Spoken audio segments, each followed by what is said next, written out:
Welcome to Zimmerman Podcast, episode 82. Today, I'm sitting down with Mesh Lakhani. Mesh is the host of Talk Money Podcast and the co-founder of Lola Media. Mesh is an incredible storyteller who seamlessly blends his creative brain and his finance-focused mind, which I know so many of my listeners who are creative entrepreneurs can relate to. My conversation with Mesh was incredibly honest and refreshing, and I hope you're encouraged by the way Mesh pursues his passions and gifts, whether that's in the finance world, the music industry, or educating people about money. All right, you ready? Let's do it.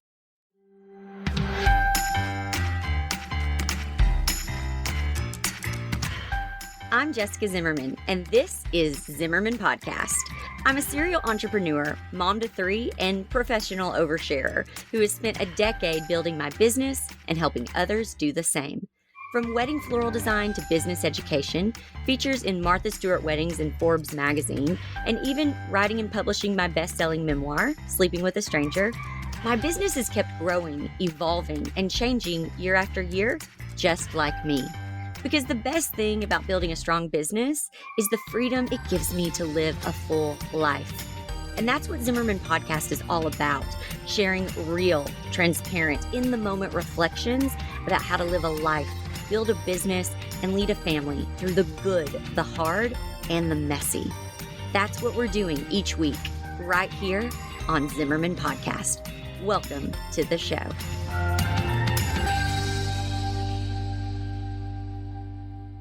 Mesh, welcome to Zimmerman Podcast. I'm so excited to chat with you today. Thanks so much for having me on. I really appreciate it.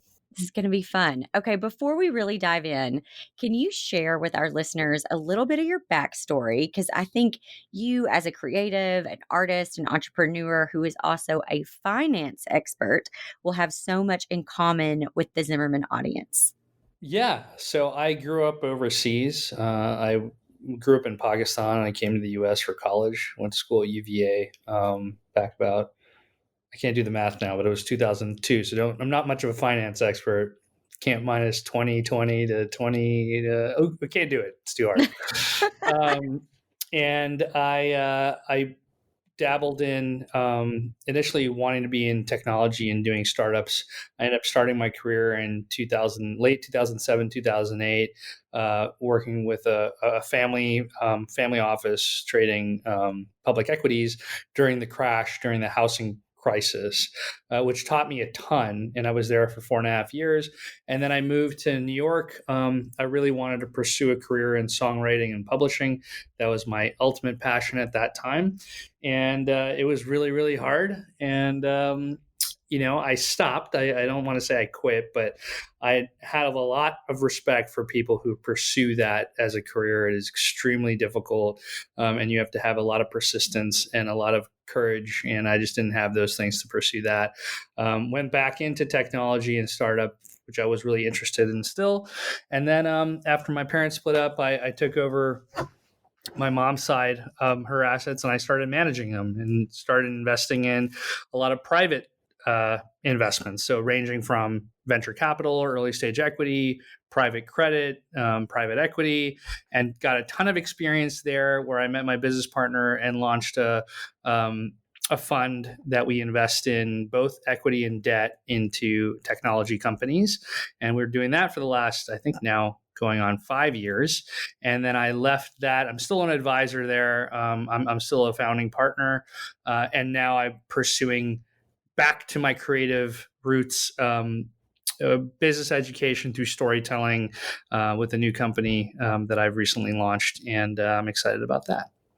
Oh, that's amazing. I love hearing people's stories because it's never linear. I mean, people, we grow up thinking we're going to go to college and we're going to get a job and then we're going to have that job forever, which, by the way, to me sounds like the most boring life ever. But I think that we sometimes think that that's life, but man, it isn't. There's so many different roads, and I love that. I like to think that what we're interested in growing up is a great indication of what we'll do one day professionally. Do you think that was true for you? Like, were you musical as a kid, or did you, I don't know, love math?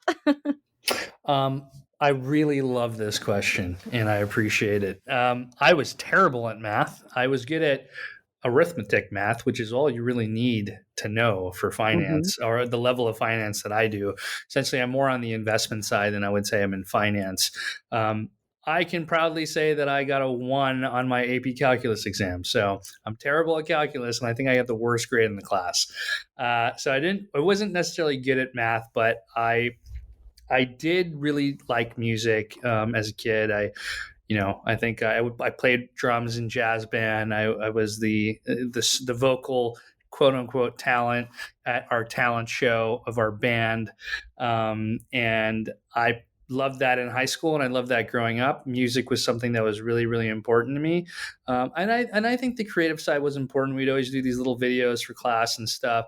I was always interested in business from the standpoint. My father was an entrepreneur and had done some pretty incredible things in his career. So I always said, I want to be a businessman. I had no idea what that meant. And I didn't pay attention to anything until I was, late into college. And it's funny, those of us who have the business bug or the entrepreneurial brain, like, I don't know about you, but I can't turn that off to a fault. Like, I can't just be a consumer, the other day I was ordering something for one of my kids, and I just look at the whole site from a business perspective, and I think, oh, they should do this, or oh man, this would work, or oh, they're doing this great, or so, and I'm just like, just order the shirt that she needs, just order it and be done with it. Like, why do you have to, look at everything from that angle? But I can't help it. It's just how I'm wired, I guess. I think it's a good thing. I mean, it makes you a smarter consumer, at least, or a more conscious consumer, I think is the better term. When you understand things and how they work, and I think it makes you more appreciative of what you're buying or the people that are selling it to you, and understanding what they're doing to get you something that you really love. And that can be everything from, like, the food at your favorite restaurant, or the drink at your favorite bar, to your favorite clothing and the company that makes it. And I think there's something about understanding about how those businesses work, even at a high level, to really respect and understand, like, what they're doing, and how hard they work, but also like what you're able to get in terms of what you end up loving as a customer. And I think it's a lovely relationship. Yeah, definitely.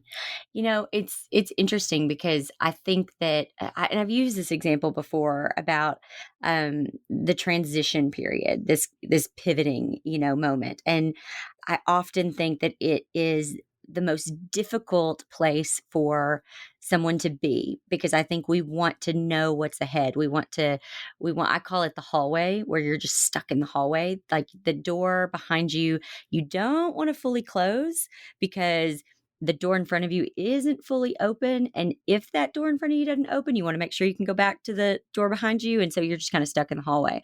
And I think that you really do have to close one door to open the other.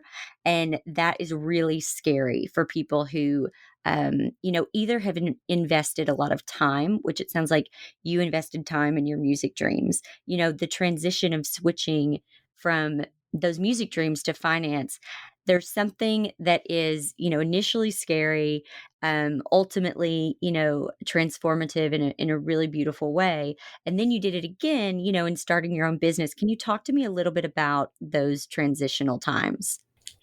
Yeah, it's interesting when I think about music. I was interested in being a songwriter. I really wanted to be behind the scenes, and of course, like, I liked being quote unquote like in the limelight, or I mean, not that there was many people who knew what I was doing, but when you perform in front of people, you do get a bit of a rush from it, and I enjoyed that performance.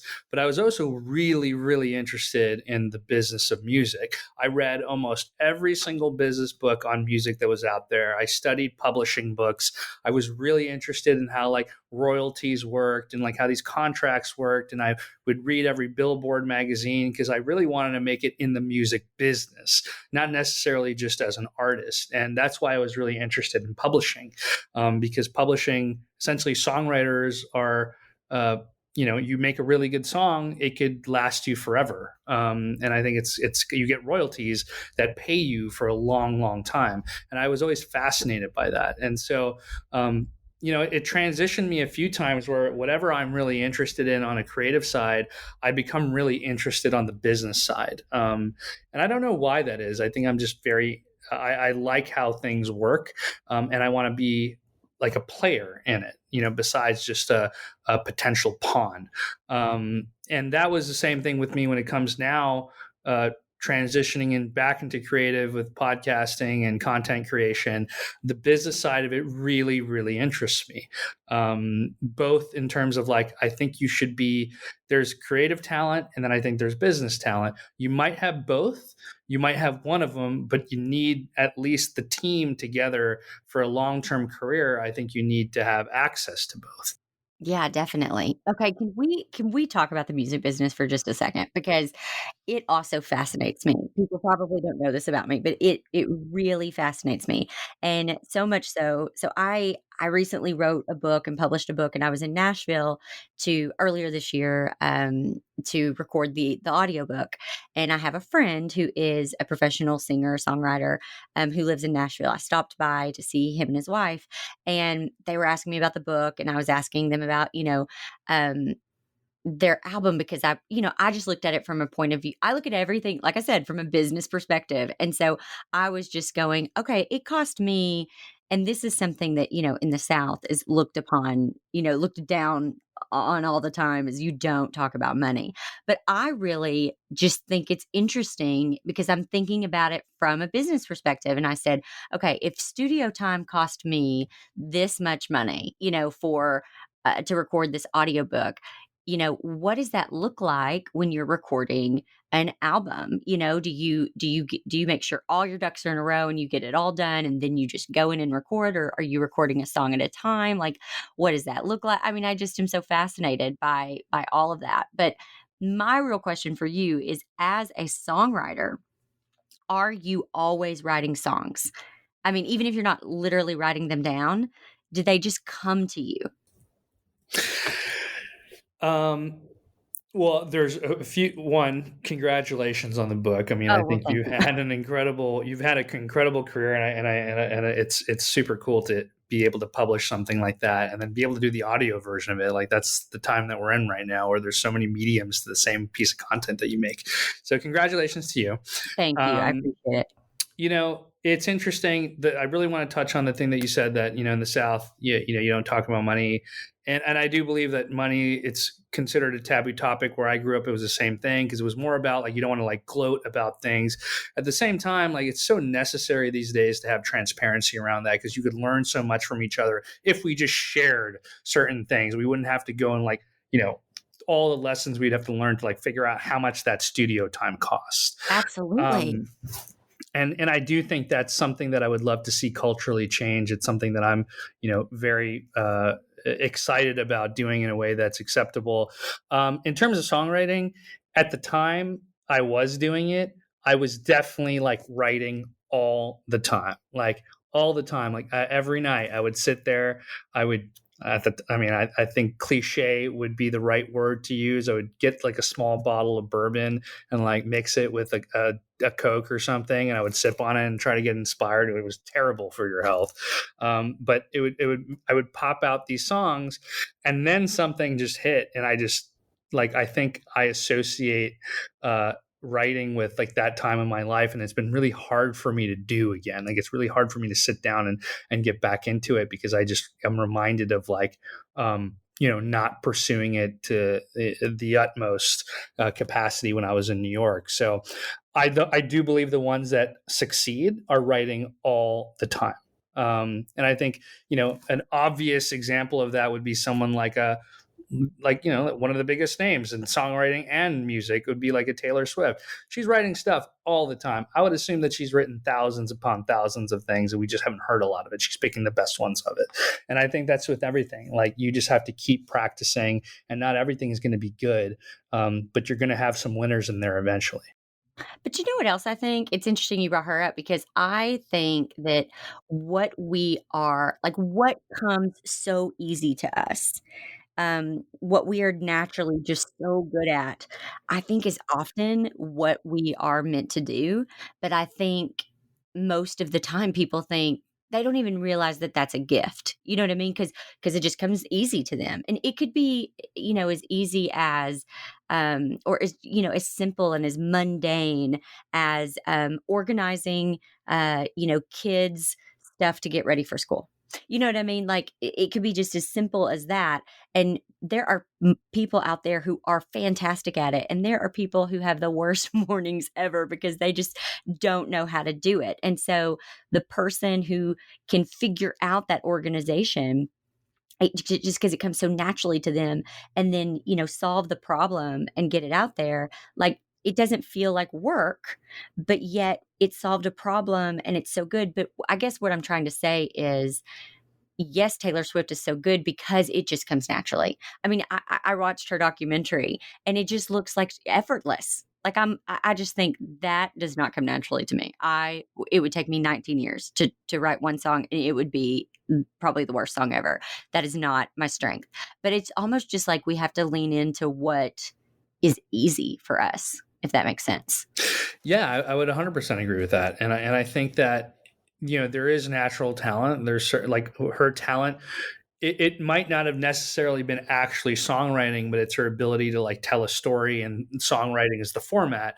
And I would say, like, if I was to relate to that to any degree, I'm not sure that songwriting was my medium to do something like that in, because now I'm still doing audio, and I'm still telling stories, and I'm still trying to connect with an audience. I'm just doing it in a non-musical way, and it's a very similar.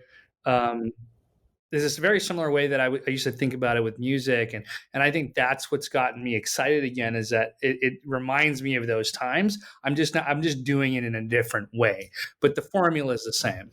Yeah.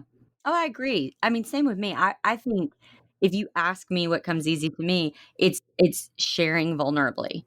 Like that is just so easy for me to do. I think I'm just a oversharer.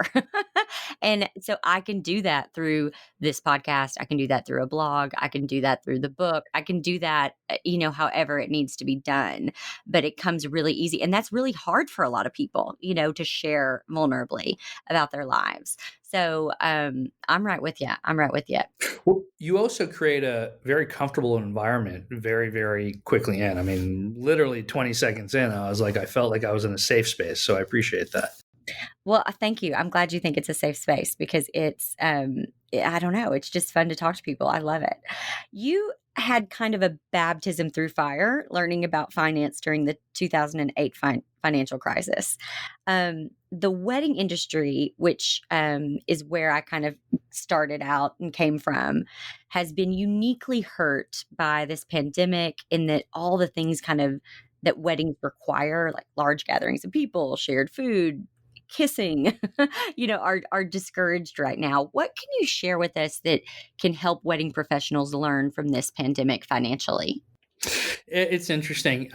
We did a podcast back a few months ago, like in the middle of the pandemic. I have a friend, Michelle Rago, who's an award-winning wedding planner, and it was really interesting to hear her thoughts on this. And I think one of the examples of folks is that, like, consumers don't understand, like they're confused that, okay, well, I need my money back, there's a cancellation, and they don't understand like the way these businesses work, right? In the sense of, you pay these people up front or over a period of time, and they use that money to go get you what you need. So like, it's not like they're just sitting on a ton of cash when something cancels, or like something like COVID happens and all the money's been spent and there's no way to give your money back. And I think it's something to make a lot of these businesses rethink how they go about doing these transactions. Like, how do you prepare yourself for a situation where, if God forbid the world shuts down, like, do you have enough of a cash cushion? And I would say that the other thing would be, like, you have to think about ways that you can, like, I don't want to use the word pivot, but just adapt to the situations like we're seeing with restaurants, in terms of restaurants having outdoor, doing meal kits and stuff. And I know caterers are doing that, or florists are now doing stuff for the home.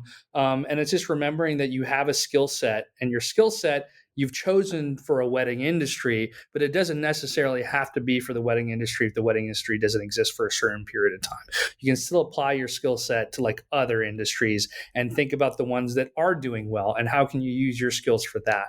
And I think it's just about being really quick to adapt. And, unfortunately, like some people are quicker than others. And then the financial burden of what's happening is it does have a huge effect. So I think taking these lessons and just adapting your business to prepare for what ifs, and I think that should be for any business, is that once you now have a what if this happens and it's already happened, moving forward, you should always think about that it could happen again. Oh, yes, that is such good advice, and I think that that's so key in saying, like, let's not focus on what your business title is. Let's look at your skill set and what else can you do with that skill set right now. 100%. And I think it's wedding industry professionals, and you being one of them. I mean, the skill is making a space looking incredible for a certain event, but it's really like all the logistics that come into that. And there's so many logistics just as a consumer. It's you can apply that to a lot of different things. And because it is really incredible. Like, I don't think I think there's industry professionals that give, a negative report of the industry, people who are like, maybe it's men who are just complaining too much of how much things cost when they don't really understand the labor and what goes into these things. Like, don't pick the most expensive florist if you don't understand why it costs so much to fly these freaking flowers in from like God knows wherever they are. And that's like they're putting the labor costs on you. They're not making like a huge margin off you, right? And I think it's like, unfortunately for the wedding industry, people don't understand how their business works or like what the margins they are getting, and that it's only like a few times a year that they're doing this, and they really have to make it count. And if you cancel your wedding, it's the opportunity cost of them giving up another thing, and they still got their bills to feed and their bills to pay, and they still have their families to feed. And so again, I think it's like what those skills can do for another industry. I really do wish everyone in that industry the best. When you that's kind of you. I laugh when you were talking about, maybe it's because a man maybe doesn't know what all goes into it. I will never forget one time I had a bride and her mom, and I had met with them, 3 or 4 times, and finally they came to me and they said, "Okay, we got to get this budget down because my husband is just not, he's not accepting it." And I said, "Would he be willing to meet with me?" And I met with the husband or the dad of the bride, and I explained everything. Like, this is where it goes, and this is why it costs this much. And he literally looked at the paper, looked at me, and he goes, "Okay, yeah, all makes sense. Let's do it." It's just, yeah, I think there's such a difference between, thinking, "Oh, you're spending $40,000 on flowers," versus, "No, no, no, no, no. You're actually spending about 12." But now let's talk about the labor and what it all goes into this, and how you're getting married at the Clinton Library, and every single thing has to go through, scanner protection. And that takes us 2 hours before we can even get in the building. Once you explain it, it makes sense. I just will never forget that meeting ever. I mean, that's all it takes, right? It's like just making sure that someone knows that you're not making a buck off them, even though Right. that's what they're paying. Like that's what business is you're making like a good business, you're making some type of profit, but it's almost like people want to know that they're not getting, screwed over or whatever it may be. And I think it's just like accepting that there's a budget for everything and finding, like, I think this is why wedding planners are so important.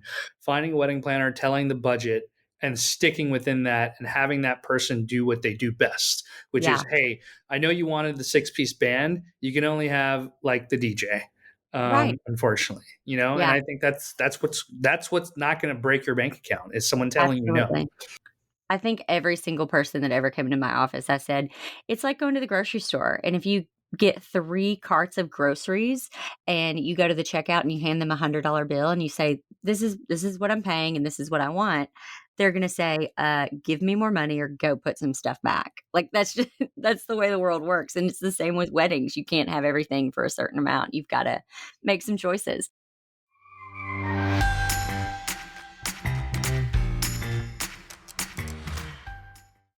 Sleeping with a Stranger is officially available everywhere books are sold in hardcover, paperback, ebook, and audiobook.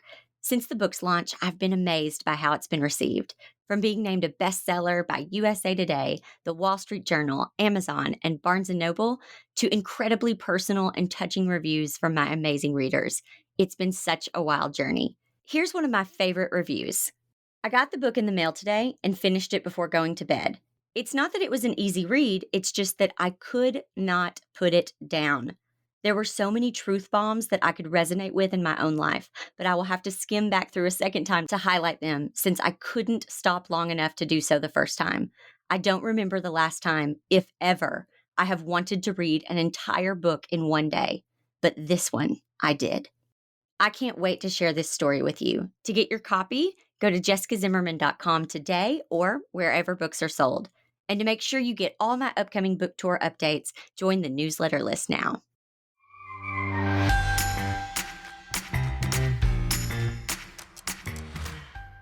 Talk to me about future investor. What made you become passionate, not just about investing, but educating people about investing?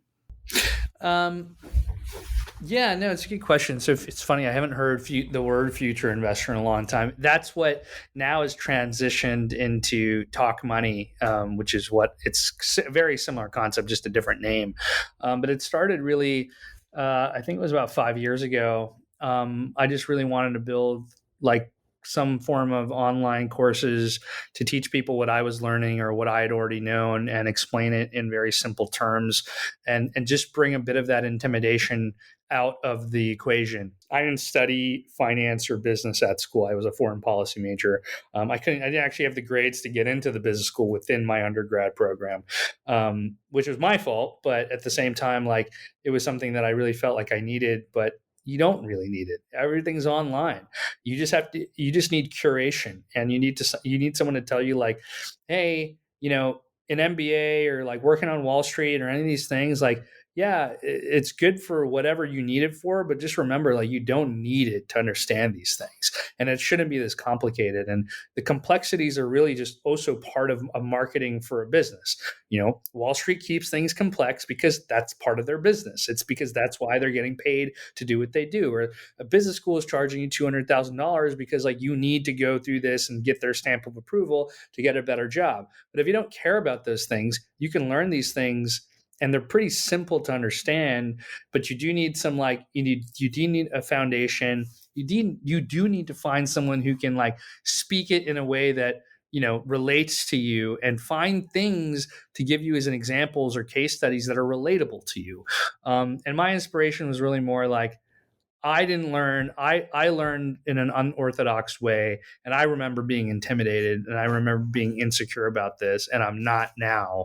And I want to give that. I want to be able to share that with other people so that they have it because it sucks. It sucks to feel that like, oh, maybe I'm not meant to be smart about business or I don't know my finances and I need to hire somebody. Like it's really not the case at all. Right. Totally. Oh, I feel you there because I have a program called Know Your Numbers, and it really is me just explaining about the numbers that you need to know and how to really budget for your personal life and for your business. And even the word budget scares people, but it's just like what you said. It's being able to give a case study or an example that the person you're speaking to just totally gets and understands, and it's not said in some intimidating manner. I have one student who took it whose husband is a CPA who tried and tried and tried to explain to her for years and years about her business budget.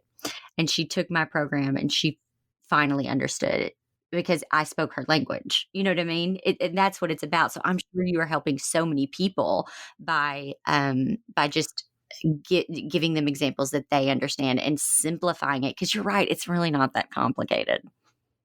No, it doesn't have to be, and that's what this new, what future investors now Talk Money and all that is learning about business finance and investing through storytelling and through relatable topics. And I have different forms of doing it, and I don't think that teaching about these things has to be something very like, oh, this is personal finance, you need to understand this. Like, you can learn about the wedding business and learn certain things about like how a business works, or like how margins work, and how just between the relationship between the customer and the vendor. And you can apply that to multiple businesses. You just have to find something that you relate to, right? And Absolutely. it's something like, I did an episode with a friend of mine, Ken, and Ken paid his college tuition by flipping sneakers in college. And I mean, he paid his NYU tuition flipping sneakers in college. So he was doing a pretty amazing job. But Ken's advantage was he was able to create um, a bot online, and he was able to like use that to like scale his operation. And really what we got into was we learned what arbitrage was, simply by understanding that he had an advantage by having some kind of technical advantage. He was able to buy, instead of one sneaker by waiting in the store, he could buy thousands of sneakers and then flip them really quickly on eBay. And like for me, obviously you need to listen to like maybe 20 minutes of this conversation, and suddenly like a word like arbitrage isn't so scary anymore, right? Like it's not something that only belongs to like private equity funds that do it. It's like, no, actually you can really apply it to like anything. And that's kind of that'd be a simple way of like how we approach this. Like, can I teach you about business and investing in these multiple formats and with different people and different topics that might become more interesting to you. So is it, do you have different classes? They are all online courses. Like, how do people get involved in learning from you? Yeah, so now the courses I stopped doing in terms of like a video course. It was just I found it pretty hard to like. It's hard to get people to take like a 2-hour course, but I think it's easier for me to do like a 30-minute narrative podcast. And when I say narrative podcast, it's like instead of like a one-on-one interview, long form interview, it's more like I'm the narrator, and we have like 3 to 6 stories that are intertwining on a 30-minute episode. So think very NPR style in terms of using the story to engage you. And then from there, we have a membership model where you essentially get access to all our guides. And so the guides are really more of like the rethinking of what a course would look like. It's a 10 to 20 page guide on a certain topic, and everything's kind of explained to you there. And you have a glossary, and then you even have the audio excerpts to remind you of what you were learning about. And then eventually I think we'll get into courses. But to me, this was just, how can I make it the least frictional way for someone to like scan on their phone, or like, walking to the train or commuting? Like, could they listen and learn? And then like when they have time, they read and learn. Absolutely. Oh, that's so good. And you can tell, I don't know, I think you can always tell when someone genuinely wants to help versus just wants to make money. You know what I mean? Like, you can tell that from you, that that's what you want. You really want people to know this and know that it's so much easier than, because you're right. The marketing of investing has can seem a little intimidating. So It's interesting because and I appreciate you saying that. I do very much care about this mission, because there is we have there are people that are wealthy, and there are people that are not, and a lot of wealthy people continue to get wealthy, and sometimes it's a lot of it is having the birth lottery, or you just have a technical or like intellect advantage, or you're surrounded by certain people that are teaching you. And that was a lot in the case for me. Like, I was just one, yes, there was the birth lottery, but I was also surrounded by a lot of people that taught me. And I think that should be accessible to everyone. Like, maybe you don't have access to people that like were teaching me, so like, let me provide that for you, right? And I do believe that the more tools you give to people, and like, you're saying like, hey, this is easily accessible, it's easily consumable, and it's like super potentially cheap in comparison to anything else out there, i.e. there's the free versions and there's like a less expensive version. Either way, we're trying to get this to you so that you have the tools to like potentially do something to build your own personal wealth, right? And have some type of an advantage.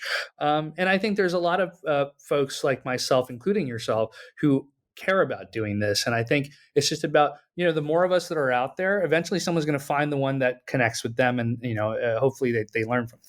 Oh, I love that you said that. And I love that because I feel the same way. There is no, threat or anything. I'm the same way. The more of us that are out there sharing it, the more it's going to help, because not everybody is going to be your people. Like we're all going to connect to different people, which is what's great. What's it like working with your wife? It's good. I mean, we work in a pretty the capacity that we work in is, I am doing a lot of the business and I'm doing the interviews. My wife is very much giving me advice and like overseeing stuff, and it's her and the dog on the intro. If you listen to the podcast, you'll hear her and our dog that are in the intro, and doing a lot of the kind of pre-rolls and whatnot. And it's nice. It's a nice relationship, and it's nice to have that type of support and doing something that's fun together. I mean, obviously within limits, because you don't want to get on top of each other and whatnot. And so it's really at the same time, it's very comforting and nice to know that you have a vested interest in something together. Yeah, definitely. My husband is obviously my partner in life and everything, and I can go to him and vent or talk or whatever. But we have learned that we have to have very, which I think this works. This is true for anybody in business or in their personal life, but you have to have very defined roles. Like, what is your role? What is my role? So that we're not stepping on top of each other or competing in any way. For us, we just learned that we just don't need to be in business together. So I'm always. It's just it affected our personal life, because for us we just talked about work all the time, and so I think that that's really incredible when people can do that, can do both and do it well. So, Yeah, I mean, I think to what you're saying, that's important. You have to set limitations, and just have some type of structure where it's not becoming your life, and you know what one person needs to do and what the other person needs to do. And I think it's finding that balance. Like if we were like 100% both into this and both doing this, I think it would be too much. You don't, I'm hearing what you're saying. Like I can totally understand how something like that happens. So I think it's, how do you do this where both parties are happy and, providing their own to the company or to the goal of the mission or whatever it is. do you see yourself continuing to do this for a while, or do you think that your kind of entrepreneurial spirit will spin again in another direction? Well, I had actually taken a break from, the entrepreneurial side. I had, after doing the music thing, I actually had a failed music startup, because again, like I said, I was really interested in the business side of things, and it was something that I was excited about. And we actually pitched this to, like, we sat in Sony's office and we sat with Universal Music and Universal Music Publishing and Warner Brothers. And I was like, oh my God, this is going to be great. And then I realized that, like, whoa, the music business is really, really hard. And like, these margins don't make sense at all. And like, there's a reason why Spotify has been the only player to make it, and is now transitioning and diversifying into other audio formats. And at the time I decided to shut it down because I was like, this is just not going to be a good business. And I said to myself, I wouldn't personally invest in this. Like Mm. if you would, like, if someone asked me like, well, Mesh, do you think I should put my money in this? I'd be like, no, like this is like a losing investment. And I decided that I would never start something again unless I was absolutely sure. So I ended up starting an investment fund with a who's now become a dear friend of mine.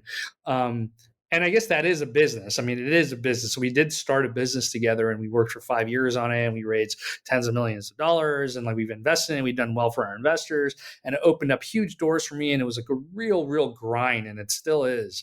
But I decided that I would never start something unless I was absolutely sure.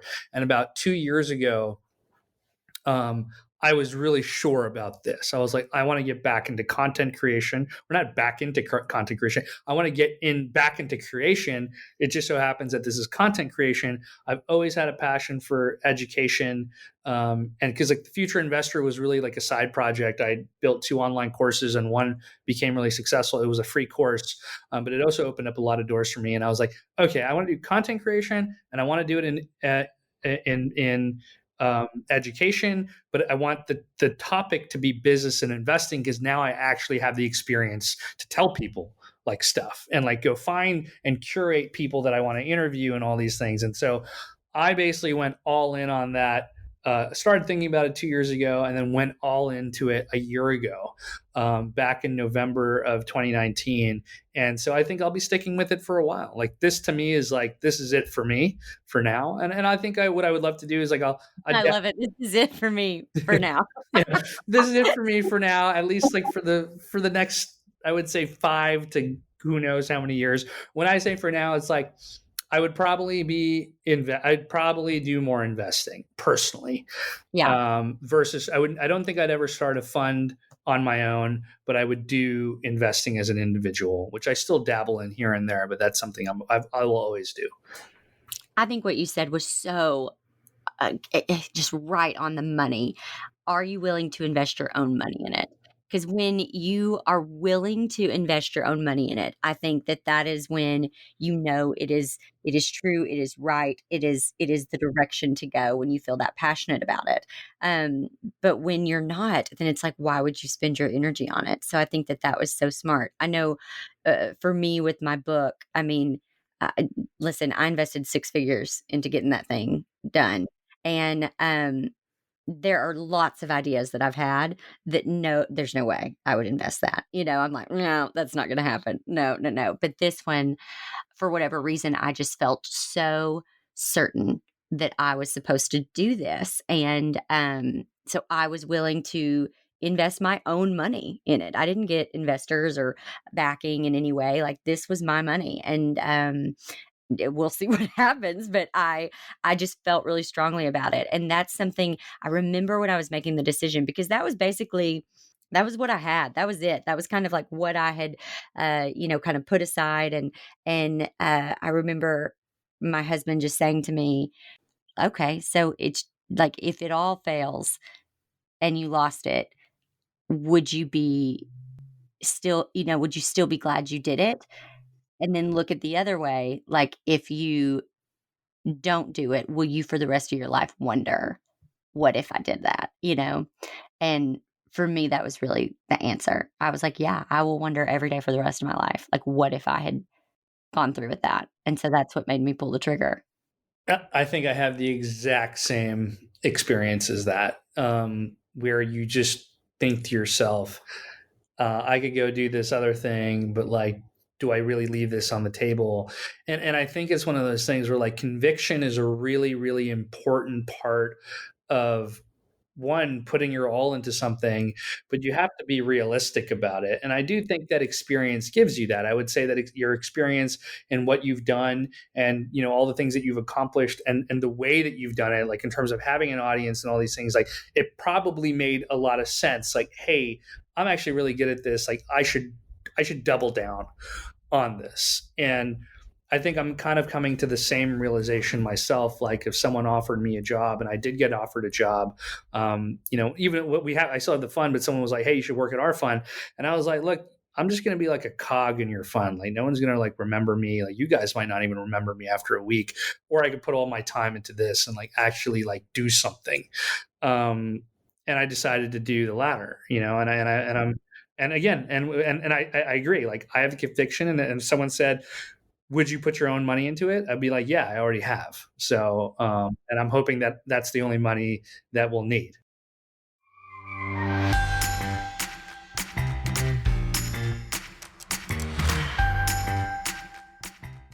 If you want to build a great business or live a good life, you've got to plan for it. Every year, I take a whole month to reevaluate the past 12 months and figure out what worked, what didn't, and how I can create a life I love for the following year. I teach you my exact planning process in my program, Know Your Numbers, annual planning for your best year. If you want a free training to get some tips on planning your best year yet, go to zimmermanpodcast.com/know your numbers. That's zimmermanpodcast.com/know your numbers.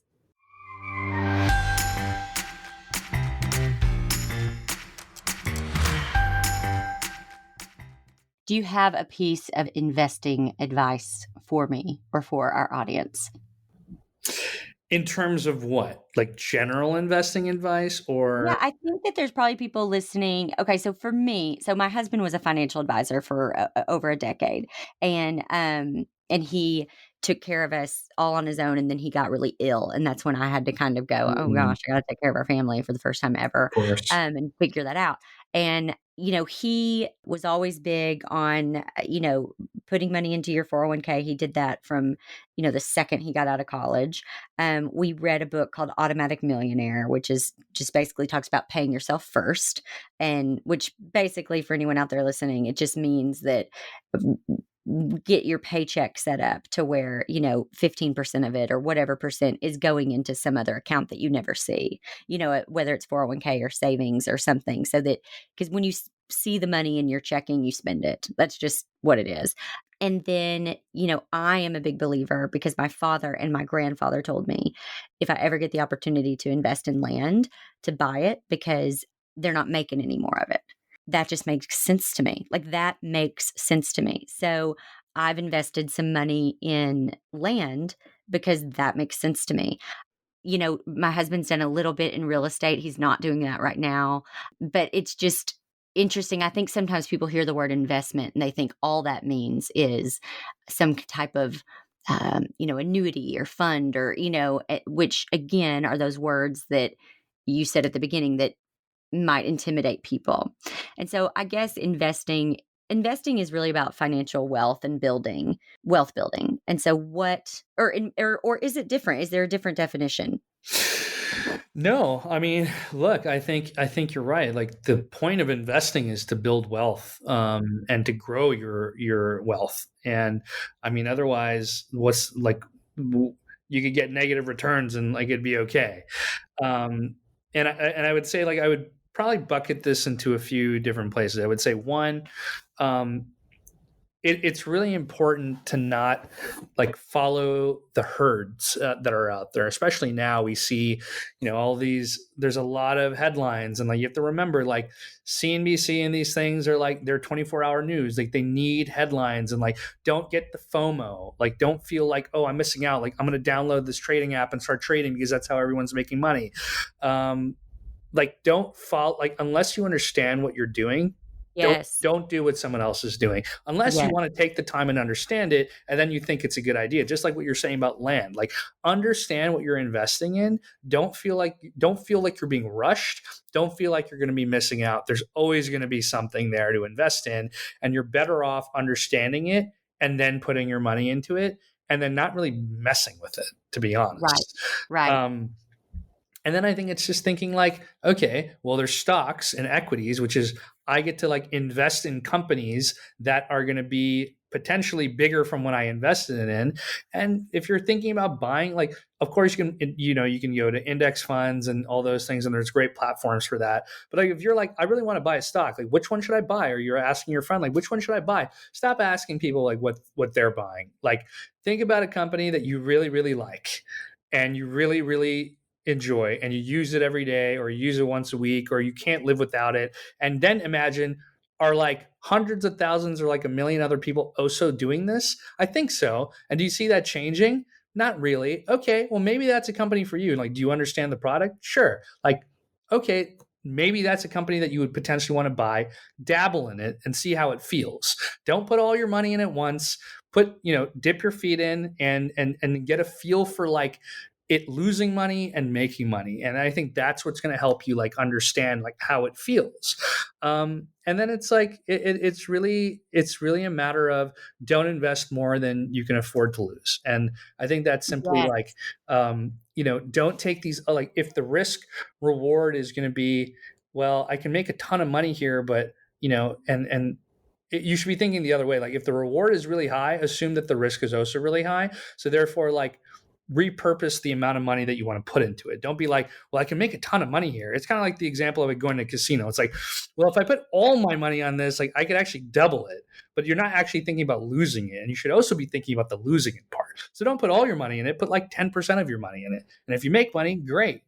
And I think it's like these simple rules that people just get very, like, they get overly excited, and not to use this word, but like, people do get greedy. People like to see their bank accounts grow like immediately.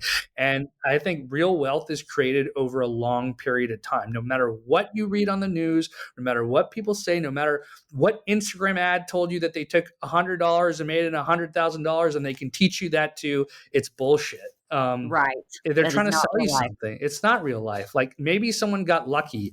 You can't get lucky like they did. You might have another luck that will come your way, but always remember, like, Warren Buffett didn't make his money until like well into his career. Like it took a really, Mhm. really long time. So Mhm. be patient, be careful, but also remember, like, cash sitting in an account, like your cash sitting in a savings account isn't going to do anything. So, your cash in a savings account really should be like what your immediate needs are. But the only way to grow your money is to invest it. Yeah. Oh, that's so true. And I think so many people are scared to do that. I really do. I know my dad has talked about this with my grandmother, who is 94. He's helped her with some of her finances, and he's like, "What is this just doing in a savings account?" He's like, "You don't touch this. We need to, invest this." But it scares her. She doesn't want to. It's just interesting. But like you said, what your goal to do is to make this more familiar and to where it's not so intimidating and scary. So I think that's really cool what you're doing. Thank you. Thank you. Yeah, I'm excited about, there's going to be all sorts of content that we're going to be making on all these subjects, and knowing that, like, for you to even understand a concept, like, hey, my money's in savings, like I don't understand, like I should be investing it. Like we know that it's not like you're going to listen to one episode and be like, okay, I get it.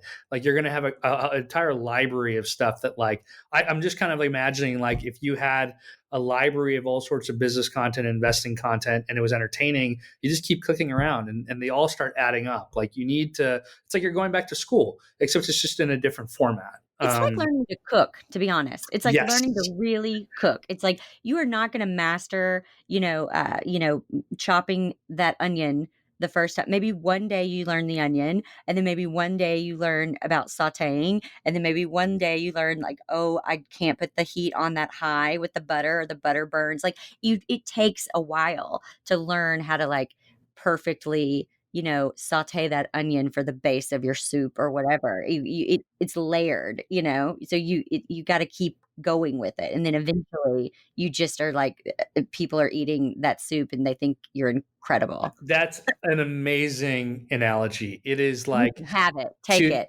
yeah, to like for you to like the chopping the onion part and then the learning how to saute part are two different components, and then those two components make like every tasty dish that's out Yeah, there.